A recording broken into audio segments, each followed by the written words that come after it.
сол баяғы Азамат Сапар, және бұл видео сабақта сіздерге артқа сальто айналуды үйрететін боламын.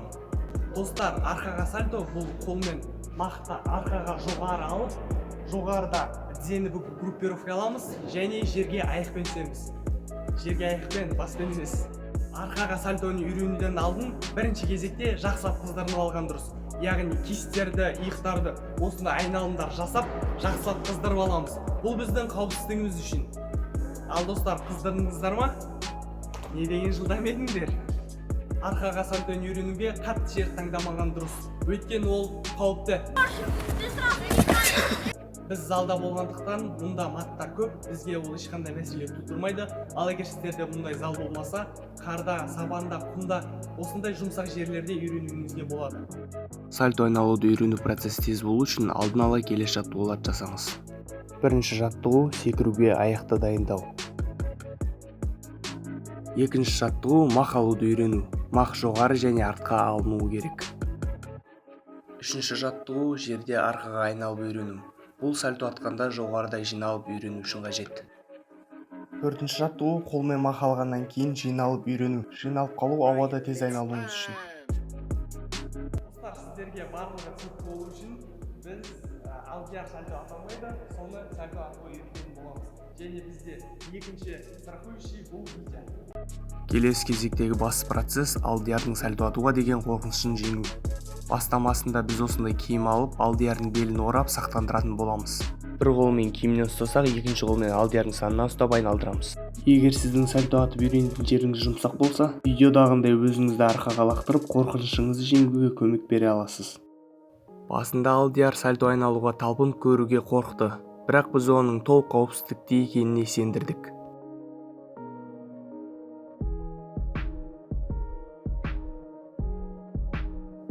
Келесі кезеңде киімді алып тастап, тек екі қолдың көмегімен сақтандырдық.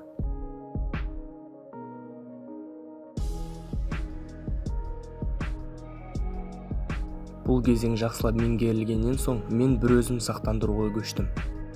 Осылайша сақтандырылу арқылы алдияр бірнеше талпыныс жасап көрді.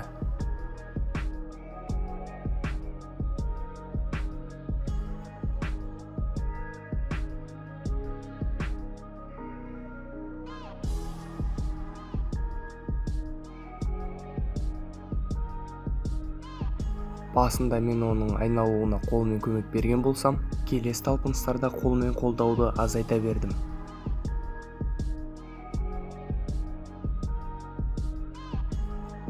Мен оны сақтандырып тұрғанымен, практикалық түрде ол сальтоны өзі айналып жатты.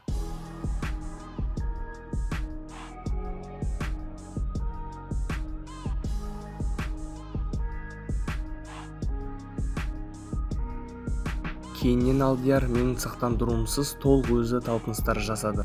Мен оған жоғары секіріп және қолмен жақсылап мақ алып, жоғарыда жиналып қалу керектігін түсіндірдім. Ол миына кірмеген соң біз үшеулеп тұрып түсіндірдік. Мүмкін осыдан кейін болар, ол өзінің алғашқы толық артқа сальтосын жасады. Әрине бұл жасаған сальтосында қателіктер бар, бірақ оны түзеу уақыттың еншісінде. Достар, бұл видео сабақты түсіру барысында алдияр бастысы аяқпен түсуді үйренді.